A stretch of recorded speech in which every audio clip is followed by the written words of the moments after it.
Hello friends, എല്ലാവർക്കും സ്വാഗതം പുതിയ വീഡിയോയിലേക്ക്. അപ്പോൾ എല്ലാവർക്കും എൻ്റെ ദീപാവലി വിഷസ് അറിയിക്കുകയാണ്. ഇന്ന് ഞാൻ വന്നിട്ടുള്ളത് ദിവാലി സ്പെഷ്യൽ ലഡു റെസിപ്പി ആയിട്ടാണ്. എന്നും പറയുന്ന പോലെ വീഡിയോ കണ്ടിട്ട് ഇഷ്ടപ്പെടുവാണെങ്കിൽ ലൈക്ക് ചെയ്യുക, ഷെയർ ചെയ്യുക, കമൻറ്റ് ചെയ്യുക, ചാനൽ സബ്സ്ക്രൈബ് ചെയ്യാനും മറക്കരുത്. പിന്നെ ഫേസ്ബുക്കിലൂടെയാണ് വീഡിയോ കാണുന്നതെങ്കിൽ പേജ് ഫോളോ കൂടി ചെയ്യണേ. ഒപ്പം നമുക്ക് നേരെ വീഡിയോയിലോട്ട് പോവാം. ഞാനിവിടെ ഒരു ബൗൾ എടുത്ത് വെച്ചിട്ടുണ്ട്. ഇതിലോട്ട് ഈ ഒരു ഗ്ലാസ്സിൽ 1.5 ഗ്ലാസ് കടലപ്പൊടി ഇട്ട് കൊടുക്കാം. ഇതിലോട്ട് ചേർക്കാൻ പോകുന്നത് റവയാണ്. ഞാനിവിടെ വറുക്കാത്ത റവയാണ് എടുത്തിട്ടുള്ളത്. നിങ്ങളുടെ കയ്യിൽ ഇനി റോസ്റ്റഡ് റവയാണുള്ളതെങ്കിൽ അതും എടുക്കാവുന്നതാണ്. ഇനി ഇതിലോട്ടൊരു 4 ടേബിൾ സ്പൂൺ പാൽപ്പൊടി ഇട്ട് കൊടുക്കാം. ഇനി ആവശ്യത്തിന് ഉപ്പ് ചേർത്ത് കൊടുക്കാം. എന്നിട്ട് ഒരു സ്പൂൺ ഉപയോഗിച്ചിട്ട് നന്നായിരുന്നു മിക്സ് ചെയ്തെടുക്കാം.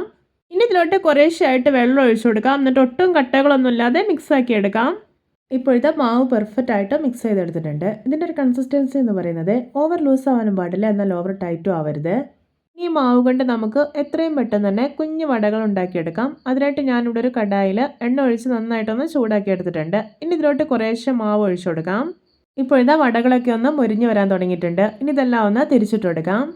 ഇപ്പോഴിതാ 2 സൈഡ് നല്ല ക്രിസ്പി ആയിട്ട് നല്ലൊരു ഗോൾഡൻ കളറായി വന്നിട്ടുണ്ട്. അപ്പോൾ ഇത് പാകമായിട്ടുണ്ട്. ഇതിനി എണ്ണയിൽ നിന്ന് കോരി മാറ്റാം. അപ്പോൾ ഇതുപോലെ എല്ലാം ചെയ്തെടുത്തിട്ടുണ്ട്. ഇനി ഇതൊന്ന് ക്രഷ് ചെയ്തെടുക്കണം. അതിനായിട്ട് മിക്സിയുടെ ചെറിയ ജാറിലേക്ക് ഇട്ട് കൊടുക്കാം.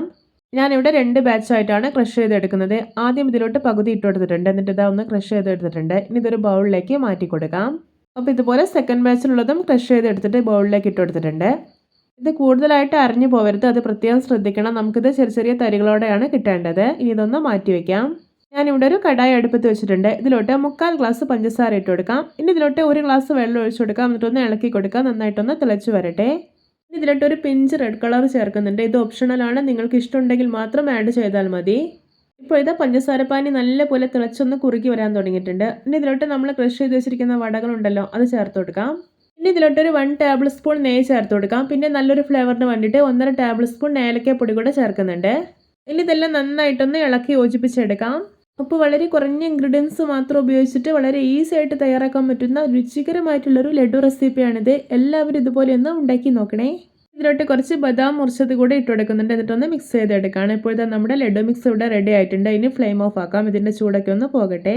ഇപ്പോൾ ഇതിൻ്റെ ചൂടൊക്കെ അത്യാവശ്യം നന്നായി പോയിട്ടുണ്ട്. ഇനി ഇത് ഇഷ്ടമുള്ള വലുപ്പത്തിൽ ഉരുട്ടിയെടുക്കാവുന്നതാണ്. ഇപ്പോഴത്തെ നമ്മുടെ രുചികരമായ വായിലിട്ടാൽ അലിഞ്ഞു പോകുന്ന റെഡ് കളർ ലഡു ഇവിടെ പെർഫെക്റ്റ് ആയിട്ട് റെഡി ആയിട്ടുണ്ട്. നിങ്ങൾക്കിത് കാണുമ്പോൾ തന്നെ കൊതി വരുന്നില്ലേ? അപ്പോൾ എല്ലാവർക്കും എൻ്റെ simple and tasty laddu recipe ഇഷ്ടപ്പെട്ടെന്ന് വിചാരിക്കുന്നു. ഇഷ്ടപ്പെട്ട സപ്പോർട്ട് ചെയ്യാൻ മറക്കരുതേ. അപ്പോൾ ഇതുപോലെയുള്ള വെറൈറ്റി വീഡിയോകളായി നമുക്ക് വീണ്ടും കണ്ടുമുട്ടാം. Okay, bye bye.